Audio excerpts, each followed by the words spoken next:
3 standard weeks passed, and the silence grew heavier with each one. At first, the council treated the human absence as a diplomatic incident, a protest, perhaps, a negotiation tactic. Species did this from time to time. They pulled their representatives out of sessions to make a political point, and then returned after a few days once the desired attention had been received. High Chancellor Vorath fully expected Ambassador Katie Morgan to reappear with a list of demands and a polite but firm expression on her face. But she did not come back. No one did. Reports began arriving from across the galaxy, and each one told the same story. On the trade world of Palax 4, where humans had operated a popular language academy for alien youth, the classrooms were found empty one morning. The desks were clean. The teaching materials had been neatly filed. A note on the main office door thanked the students and faculty for years of partnership. On the commerce station of Rive Crossing, human merchants had packed up their stalls during the night cycle. They paid their final docking fees, settled every outstanding debt, and departed without a word. On the medical relief station orbiting the war-scarred world of Reth, the story was the same, but harder to accept. Human doctors and nurses had been running that station for 40 years. They had treated millions of patients from dozens of species. The station was still fully stocked: medicine, surgical tools, clean beds. But there was not a single human left on board. A Rethian official who visited the station afterward said it felt like walking through a house where someone had died quietly in their sleep. Everything was in place, but the warmth was gone. Admiral Garo Seth of the Torvon hegemony was the first high-ranking military figure to speak openly about what was happening. He was a broad creature with armored skin, the color of wet stone, and a voice that carried across any room without effort. He stood before the Council's Security Committee and laid out the numbers in a tone that was calm on the surface, but carried an edge of something close to fear underneath. In less than 3 weeks, the humans had withdrawn roughly 12,000 vessels from galactic space. They had closed 96 diplomatic missions. They had relocated an estimated 4 million citizens from alien worlds back toward the Sol system. And they had done all of this without a single detectable military mobilization, without a single distress call, and without a single farewell transmission. Garo Seth paused and let those numbers settle into the room. Then he said something that made every delegate shift in their seat. This was not a retreat. A retreat is messy. A retreat leaves things behind. This was a planned withdrawal, executed with a level of discipline I have never seen from any species in my career. And the fact that none of our intelligence networks detected it while it was happening should concern every person in this room. The Council voted to send a diplomatic envoy to the Sol system. The mission was led by Ambassador Hylen of the Aethari Communion, a slender being with silver-white skin and a voice like wind through tall grass. The Aethari had always maintained a warm relationship with humanity, and it was hoped that Hylen's presence might encourage a response. Her ship, the Gentle Light, crossed into human-controlled space 6 days later. What they found was emptiness. The border checkpoints that had once been staffed around the clock were dark. The patrol lanes where human corvettes used to run their routes were vacant. The warning buoys that marked the edge of Terran territory were still floating in place. The corridor that led toward the Sol system, once one of the busiest shipping lanes in the quadrant, was completely still. Hylen ordered her crew to transmit greetings on every known frequency: standard hails, emergency channels, even old pre-contact radio bands that humans had used centuries ago. There was no reply, not even static, just silence. She pushed deeper into the corridor. They passed abandoned waypoint stations that had been carefully powered down. Every system had been shut off in the correct sequence. Every door was locked. Every piece of equipment had been stored or secured. There was no sign of haste, no sign of violence, and no sign of fear. It was as if the humans had simply tidied up and walked away. When the gentle light finally reached the outer boundary of the Sol system itself, they found a single automated beacon hanging in the dark. It was small, no larger than a personal shuttle, and it pulsed with a soft blue light. It was broadcasting one message on a continuous loop, translated into 300 galactic languages. Humanity thanks the galactic community for its partnership. We wish you well. Please do not attempt further contact at this time. Hylan listened to the message 3 times. Then, she ordered her ship to turn around. She stood before the council 2 days later, and for the first time in anyone's memory, the Athari ambassador looked unsettled. She described what she had seen: the empty stations, the silent corridors, the single beacon, and then she said something that would be quoted in news broadcasts across the galaxy for weeks. The humans did not leave in anger. They did not leave in haste. They left the way someone leaves a room when they have already decided the conversation is over. And they closed the door behind them without slamming it. The chamber was very quiet after that. Far away, deep beneath the Rocky Mountains on Earth, Secretary of Defense Sam Carter sat in a reinforced command center and watched the final status reports scroll across his screen. Every human was accounted for. Every ship was home or en route. Every relay was dark. Every outpost was sealed. The withdrawal was complete. Beside him, Chief Diplomatic Strategist Laura Bennett leaned back in her chair and rubbed her eyes. She had not slept properly in weeks.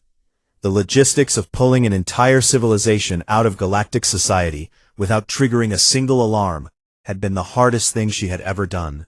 Thousands of people had worked on it. Tens of thousands of individual operations had been coordinated down to the hour. And somehow, against all odds, they had pulled it off. She looked at Sam. They're going to start asking why. He did not look at her. He was staring at a map of the galaxy on the far wall. A map that now showed human territory as a small glowing island, surrounded by a vast and darkening sea. Let them, he said. Laura wanted to ask him if he was sure. She wanted to ask if this was really the right decision. She wanted to say that 400 species were about to spend the coming months wondering what they had done wrong. And some of them were going to suffer because of it. But she did not say any of those things, because she had read the same reports he had. She had sat in the same meetings. She had listened to Katie Morgan come back from the council, year after year, with the same exhaustion in her voice, telling them the same thing. They do not listen. 17 proposals in 18 months. Every one ignored. Laura looked at the map one more time and then closed her eyes. I hope they figure it out, she said quietly. Sam finally turned to look at her. His face was tired but steady. They will, he said. That is the whole point. They just need to feel what it is like without us first. Outside the bunker, the Earth turned slowly beneath a sky full of stars. The rest of the galaxy continued to spin and hum and argue and fight. And somewhere in the middle of all that noise, there was a new kind of silence. A silence shaped exactly like the people who used to fill it. And that silence was only just beginning to be heard. It took less than 2 months for the cracks to appear. And once they started, they spread fast. The first crisis came from the Shen Nebula, a dense cloud of gas and dust that sat on the border between the Korvathi Federation and the Torvan hegemony. Both species had claimed the nebula for decades. It was rich in rare minerals and sat along a strategic jump route that connected the inner and outer arms of the galaxy. The dispute had never turned violent, though, and the reason for that was simple. Humanity's 7th Fleet had maintained a permanent presence in the region for 40 years, acting as a neutral buffer between the two powers. As long as the human ships were there, neither side dared to make a move. The 7th Fleet was now gone. The patrol stations were empty. The communications relays were silent. Within 3 weeks, both the Korvathi and the Torvan began repositioning warships along the nebula's edge. Diplomatic channels between the two remained open, but the tone had changed. Warnings replaced greetings. Threats replaced proposals. On the 41st day after the human withdrawal, a Torvan cruiser fired on a Korvathi survey vessel that had crossed into disputed territory. The Korvathi responded by deploying a full battle group. By the end of the second month, the Shen Nebula was a war zone. The economic damage came next, and it hit even harder. Humans had been the primary miners and brokers of helixite, a mineral used in nearly every advanced energy conversion system in the galaxy. 3 of the richest helixite deposits in known space were located on human-controlled worlds, and for over a century, Earth had sold refined helixite at fair market rates to anyone who needed it. It was one of the quieter ways humanity had woven itself into the fabric of galactic civilization. Not through military power or political influence, but through something as simple and essential as keeping the lights on. With the human markets closed, the galactic helixite supply dropped by nearly 60% overnight. Prices on the exchange spiked by 400% within weeks. Manufacturing hubs that depended on the mineral began to slow their production lines. The Neth Collective, whose entire industrial economy ran on helixite refinement, faced a genuine economic crisis. Factories shut down. Workers were sent home. The collective's governing council held emergency sessions every day, but there was no solution to be found. You could not refine what you did not have. Then came the pirates. The outer trade lanes, the long, lonely stretches of space between the major systems. Merchant convoys traveling those routes were easy targets for raiders and smugglers. For decades, human escort corvettes had patrolled these lanes as part of a mutual security agreement with the Council. The corvettes were small, fast, and well-armed, and their presence alone was usually enough to keep trouble away. Captains who flew those routes used to joke that the safest place in the galaxy was 10 kilometers behind a human warship. Without the corvettes, the pirates returned in force. Convoy losses tripled in 6 weeks. Cargo ships that once traveled freely now refused to leave port without armed escorts, and there were not nearly enough escorts to go around. Smaller species, the ones who could not afford their own navies, were hit the hardest. The Velesi, a peaceful trading people with no military at all, lost 11 merchant ships in a single month. Their ambassadors stood before the council and wept openly, asking who was going to protect them now. No one had a good answer. Inside the council chambers, the mood had shifted from confusion to blame. Delegates, who had once sat calmly through sessions, now argued with raised voices and sharp words. Old alliances frayed. Old grudges resurfaced. Ambassador Dren of the Korvathi Federation accused the Torvan of using the human absence as an excuse to grab territory. Admiral Garros Seth of the Torvan fired back that the Korvathi had been planning to seize the Shen Nebula for years and had only been waiting for the buffer to disappear. The Neth Collective blamed the Council's Trade Committee for failing to develop alternative helixite sources. The Trade Committee blamed the Neth for being too dependent on a single supplier.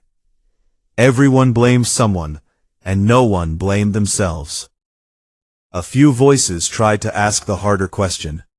Ambassador Hylen of the Ethari stood during one particularly heated session and said, quietly but clearly, "Perhaps we should stop arguing about who is responsible for the consequences and start asking what caused the humans to leave in the first place." The room went silent for a moment. Then the arguing resumed. It was High Chancellor Vorath who finally forced the issue. He convened an emergency closed session. No aides, no observers, no press, just the senior ambassadors of the Council's founding species.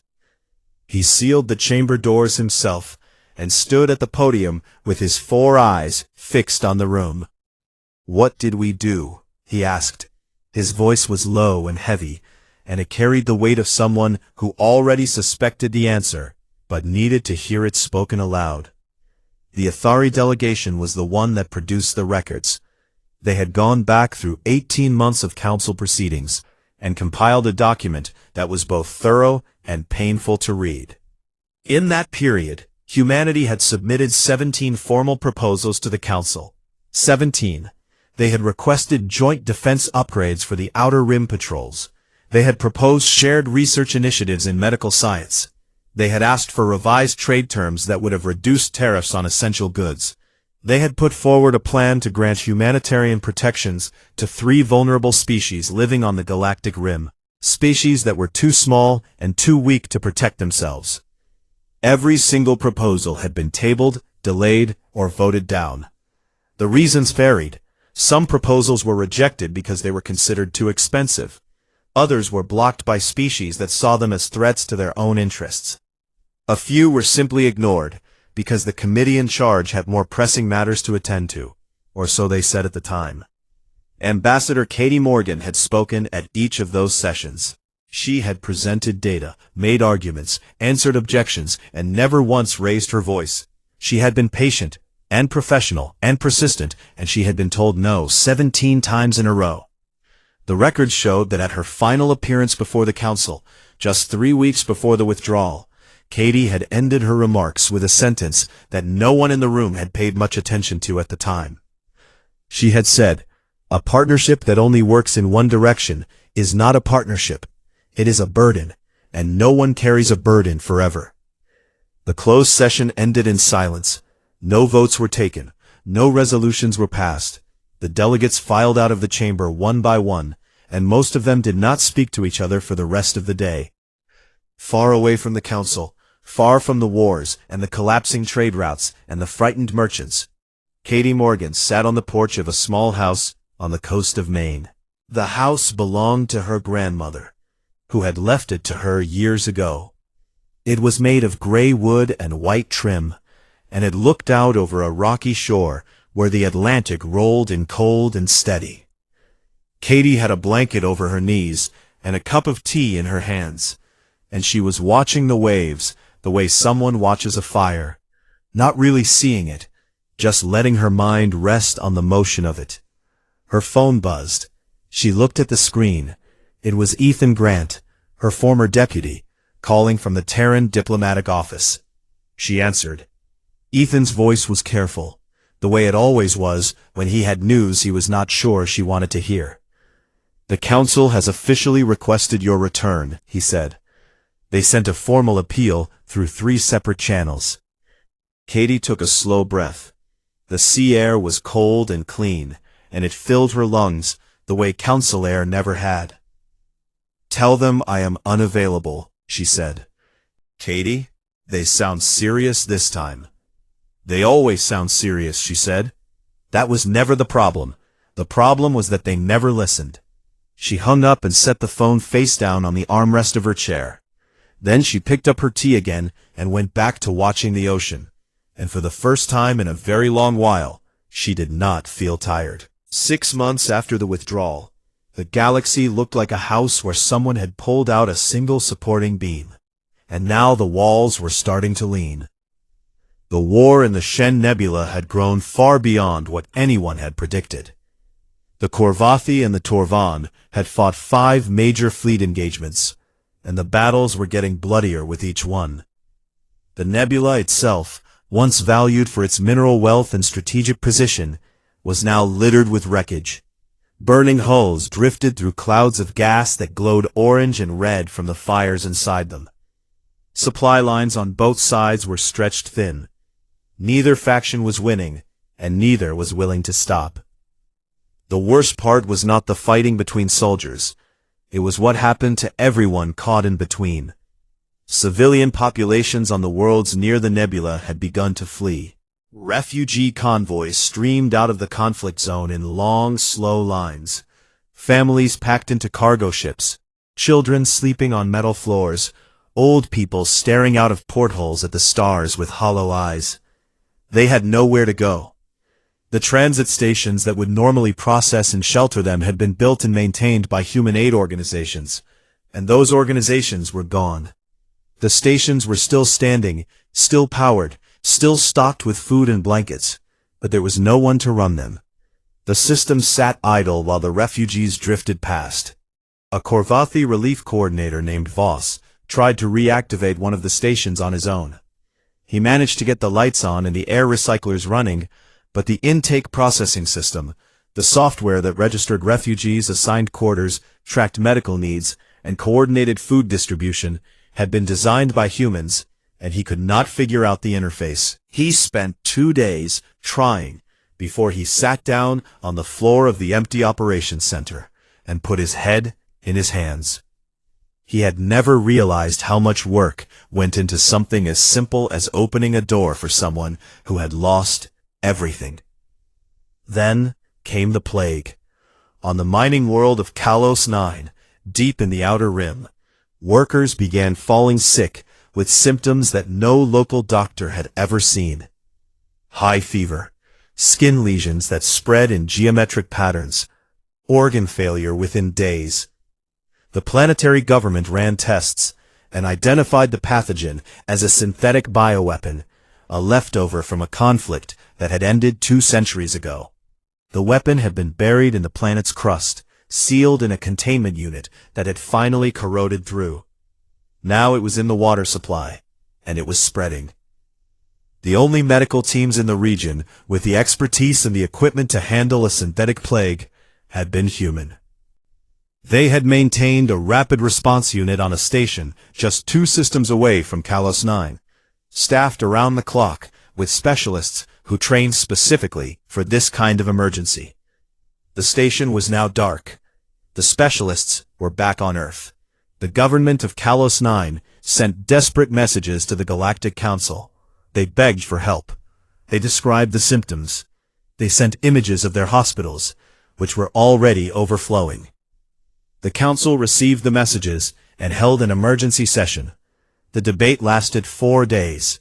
4 full days of arguments about jurisdiction, about who should pay for the response, about which species had the right medical capabilities, about whether the plague was really as bad as Kalos 9 claimed. By the time a response team was finally authorized, the infection had spread to 3 more settlements. Over 12,000 people were dead. A human team would have been on the ground in 6 hours. It was during this period of crisis that a young celery named Oren began a project that no one had asked him to do. Oren was a historian, not a politician. He worked in the Council's archives, a vast underground library on Vareth Prime that held records going back thousands of years. He was quiet, careful, and deeply curious. He had watched the galaxy unravel over the past 6 months with growing unease, and he had started to wonder about something that no one else seemed to be asking. He wanted to know exactly how much the humans had done. He started digging. He went through centuries of council records, meeting transcripts, budget reports, mission logs, project files, emergency response archives.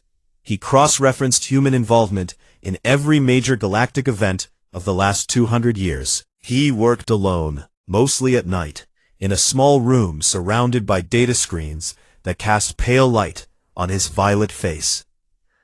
What he found changed him. The humans had been everywhere, not always at the front, not always in charge, but always present.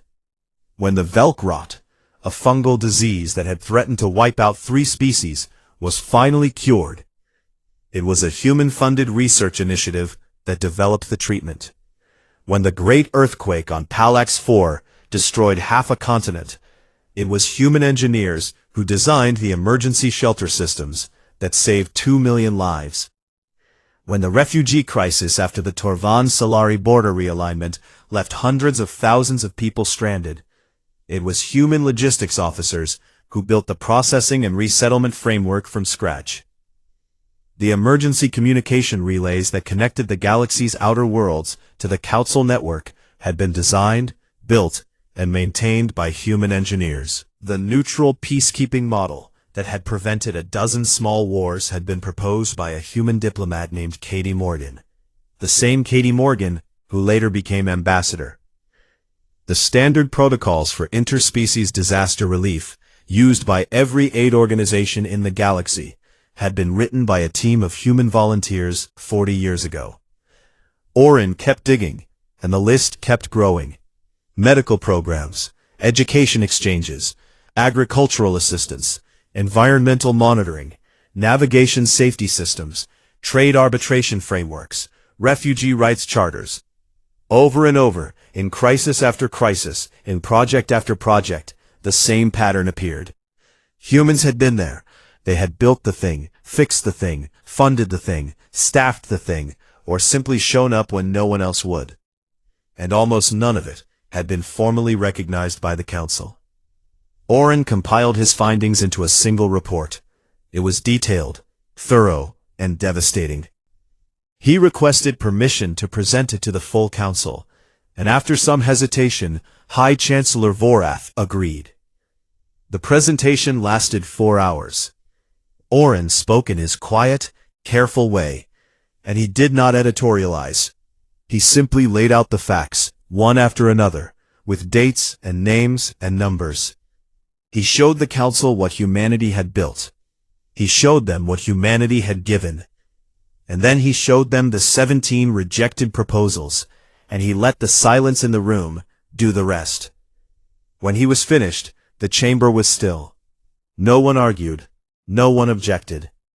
A few delegates looked down at their desks. Others stared straight ahead with expressions that were hard to read.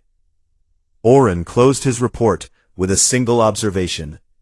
"We did not lose an ally," he said. "We lost the foundation we did not know we were standing on. And now we are learning what it feels like when the ground gives way." High Chancellor Vorath sat motionless for a long time after the presentation ended. Then he stood, and for the first time in his 32 years of leading the Council, his voice carried something that sounded like regret. He authorized a formal appeal to humanity. The message was drafted by a committee of 12 species, reviewed by every senior ambassador, and transmitted toward the Sol system on every available channel. It was not written as a demand. It was not written as a negotiation. It was written as an acknowledgement. It named the 17 proposals. It named the decades of service. It named the pattern of neglect. And it asked, simply and without conditions, for the humans to speak with them again. The message traveled at the speed of light, toward the quiet border of human space. There was no response. Then late one night, a single transmission reached the Council relay on Verith Prime. It arrived on a low-priority channel, unencrypted and unsigned. The duty officer almost missed it. The message was only 8 words long. "We heard you. Give us time." High Chancellor Vorath was woken from sleep to read it. He held the printed message in his hands and read it 3 times. Then he sat on the edge of his bed in the dark, and did something he had not done in a very long time. He allowed himself to hope. 1 full year after the departure, the sensor officer on Verith Prime's orbital watch station blinked at his screen and called his supervisor over. A single ship had appeared at the edge of the system. It had dropped out of faster-than-light travel cleanly, and was now cruising toward the planet at a calm, unhurried pace. It was not a warship. It was not a diplomatic cruiser surrounded by escorts. It was a mid-range civilian transport, the kind that merchants use to haul goods between colonies. Its hull was gray and slightly scratched, and its running lights blinked in the standard pattern of a vessel requesting peaceful entry. The ship's name was the Dawn Point, and it was piloted by a retired merchant captain named Ben Taylor. He was 63 years old, with thinning hair and a face that looked like it had spent a lot of time squinting into sunlight. He had flown freight routes in the outer systems for 30 years before retiring to a small town in Oregon, where he had spent most of the last decade fixing up old boats and complaining about the rain. 2 weeks ago, Terran's Central Command had contacted him, and asked if he would be willing to fly one more job. He had said yes, without asking what it was, because he was bored, and because the person who called him had said please. His passenger was Katie Morgan. She sat in the co-pilot seat as the dawn point approached Verith Prime, watching the blue-green world grow larger in the viewport. She had not seen it in a year. It looked the same. The crystal spires of the council complex caught the light of the local star, and scattered it into pale rainbows across the planet's surface.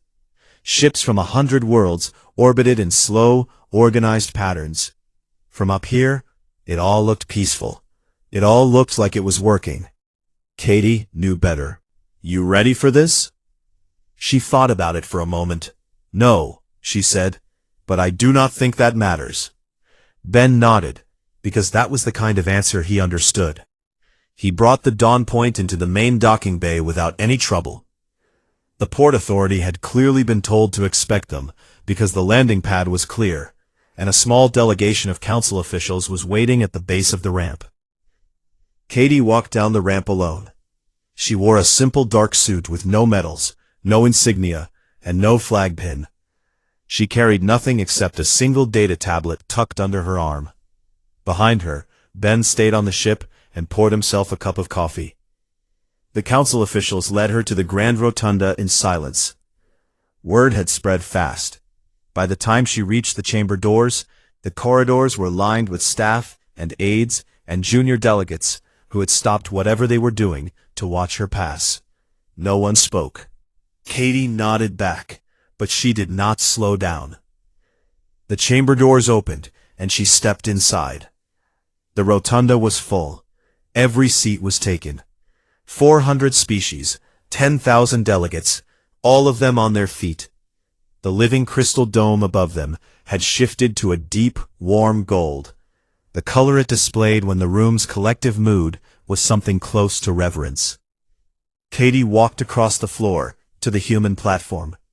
Her footsteps echoed in the silence.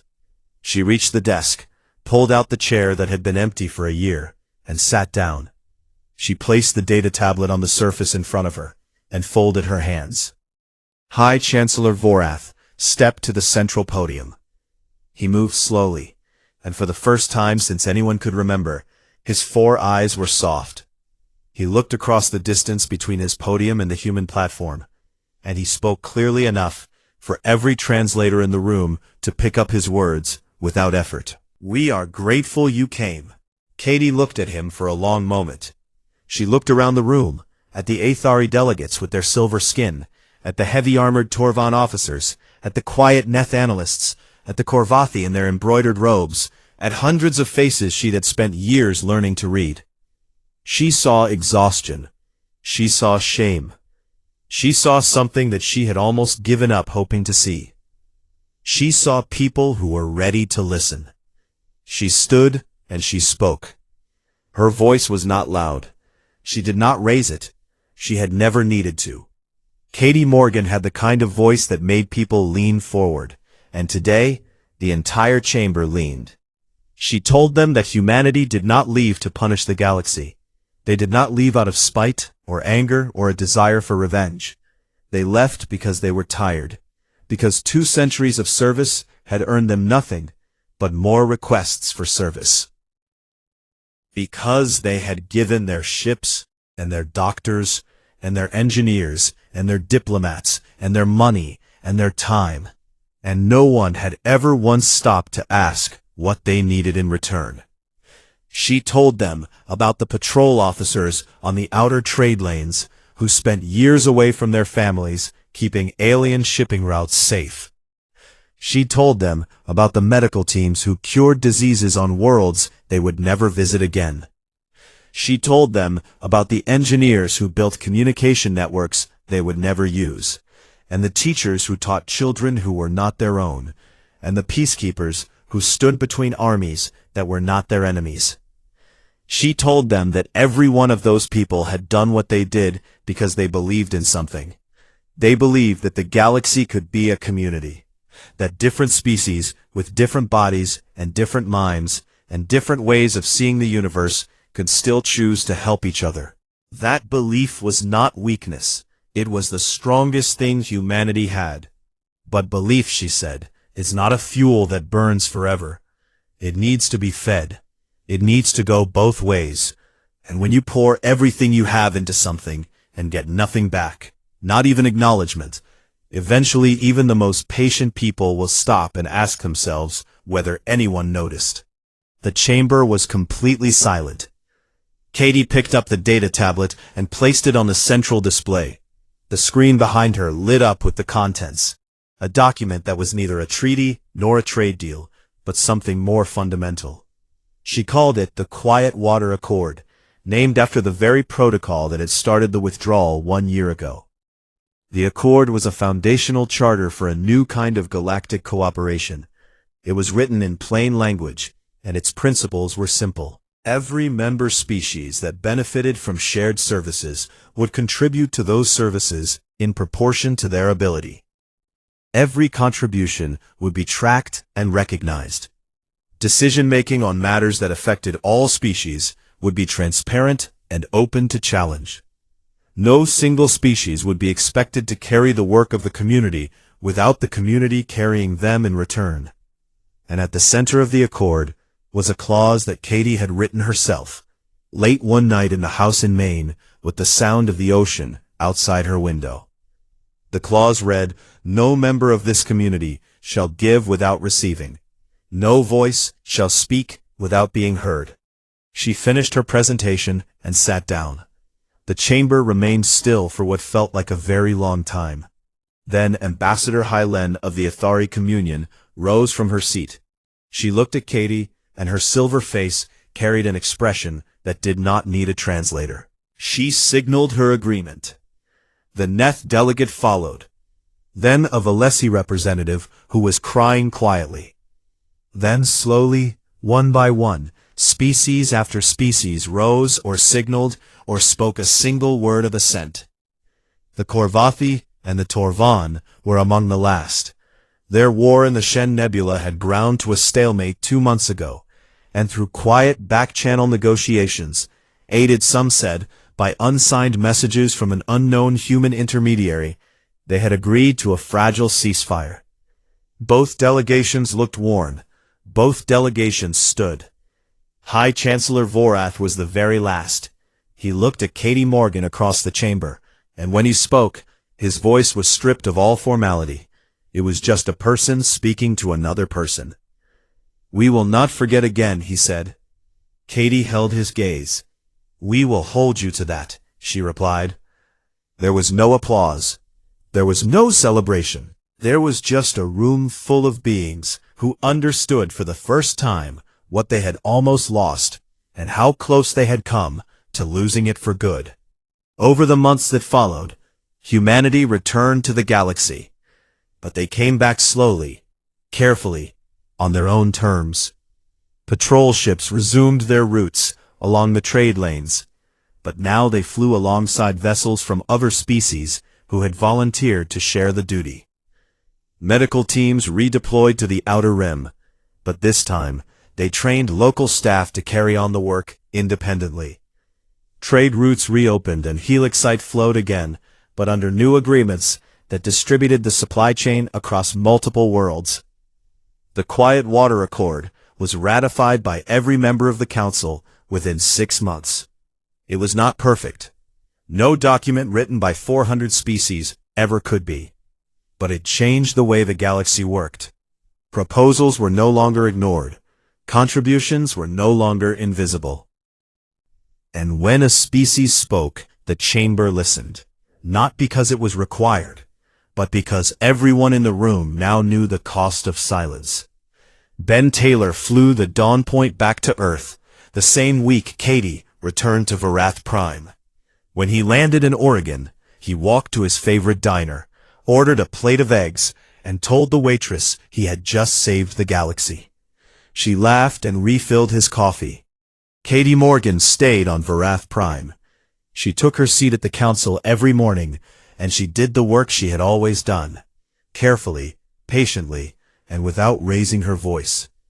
But now, when she spoke, The crystal dome above the chamber shifted to a warm and steady gold.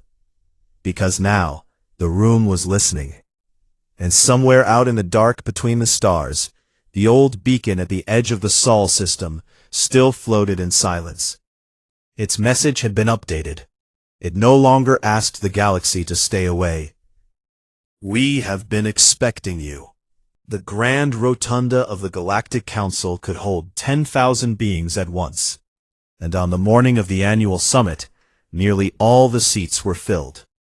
Delegates from over 400 species had traveled across the stars to gather on Verath Prime, the neutral world that had served as the political heart of the galaxy for centuries. The ceiling above them was a dome of living crystal that shifted colors with the mood of the room, and today it glowed a calm, steady blue. High Chancellor Vorath stood at the central podium. He was a Solari, tall and broad, with deep violet skin and 4 narrow eyes that never seemed to blink. He had led the council for 32 standard years, and he ran every session the same way, with precision, with patience, and with very little tolerance for delay. He opened the summit with the traditional greeting in the old trade tongue, and then began reading the agenda for the day. The first item was a routine matter: border patrol agreements along the Orion Corridor. The human delegation was scheduled to present their renewed terms. Earth had maintained patrol ships in that corridor for nearly 80 years, and every few cycles, the arrangement needed to be re-signed.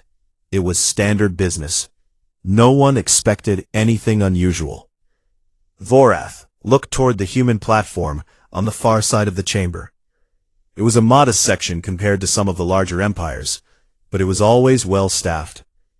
Ambassador Katie Morgan usually arrived early. She was known for being organized, calm, and difficult to rattle in debate. Her aides would already be arranging their data tablets and adjusting their translation earpieces by now. But the platform was dark. No lights, no holographic seals spinning slowly above the desk, no aides, no ambassador. The chair was empty. Vorath paused for a moment. He blinked, all 4 eyes at once, which for a Solari was a sign of mild confusion. He looked at his own aide, who checked a schedule and shrugged. Vorath assumed it was a delay, perhaps a late shuttle, perhaps a miscommunication. He moved to the next item on the agenda and carried on. No one in the chamber thought much of it. Delegations ran late from time to time. The galaxy was vast, and travel was not always predictable. A few delegates glanced at the empty human section and then looked away. The session continued. But deep inside the administrative levels of the council complex, a young analyst named Tyla was already worried. Tyla was a member of the Neth Collective, a quiet species known for their attention to detail and their near-obsessive need to track patterns. She worked in transit monitoring, a small office that logged every ship entering and leaving the Verath system. It was boring work most days. Today was different. She had pulled up the overnight transit records out of habit, and what she found made her stop chewing on her morning ration bar. Every registered human vessel in the Verath system, all 14 of them, had departed during the night cycle. They had done so without filing exit routes, without requesting clearance from system traffic control, and without sending a single transmission. They had simply powered up their engines and left, one after the other, in complete silence. Tyla flagged the anomaly and sent a report to her supervisor, a heavy-set Korvathi named Dren, who also served as his species' junior ambassador. Dren read the report, sighed, and told her not to worry about it. Humans were unpredictable sometimes. They probably had their reasons. Tyla did not feel reassured, but she said nothing more and returned to her station. Thousands of light-years away, on a small deep space relay station called Outpost Kingfisher, a young communications officer named Danny Owens sat alone in front of a wall of glowing screens. Kingfisher was one of Earth's outermost signal posts, a lonely metal box floating in the dark between 2 star systems. Danny had been posted there for 11 months.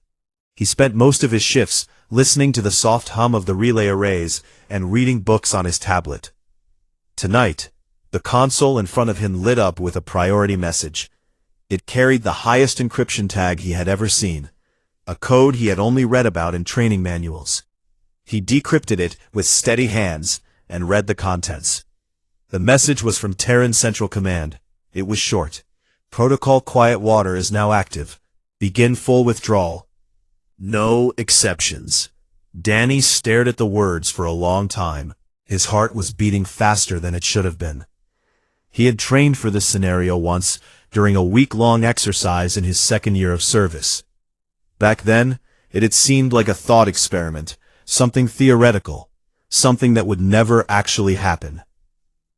He stood up, walked to the main relay control panel, and began the shutdown sequence. One by one, the outgoing signal arrays powered down. The screens that showed active communication links with galactic relay networks flickered and went dark. The hum that had been Danny's constant companion for nearly a year faded into silence. He sat back down in the quiet and stared at the blank screens. Then he pulled up his personal log and typed a single entry. Kingfisher is dark. Protocol Quiet Water is active. I hope someone out there knows what they are doing. Back on Vareth Prime, the council session ended in the late afternoon. Ambassador Dren, now slightly more curious than he had been that morning, decided to contact the human embassy directly. He walked across the diplomatic corridor to the modest stone building that flew the blue and green flag of Earth. The doors were sealed. The windows were dark. He pressed the visitor panel. An automated voice responded in flat, polite tones. This facility is currently unoccupied. No forwarding address is available. Thank you for your inquiry. Dren stood on the steps for a long moment. The street around him was busy with delegates heading to evening receptions. No one else seemed to notice the dark building. He tried the panel again and got the same message.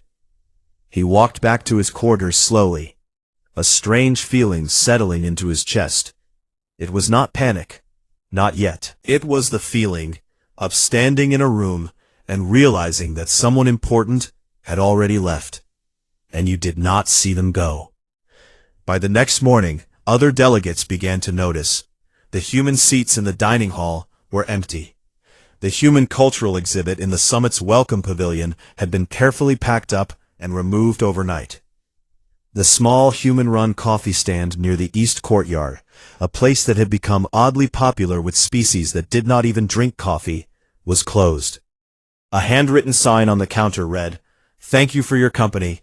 We wish you well."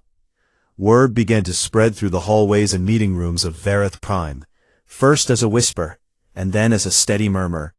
The humans had not just missed a meeting. They had left.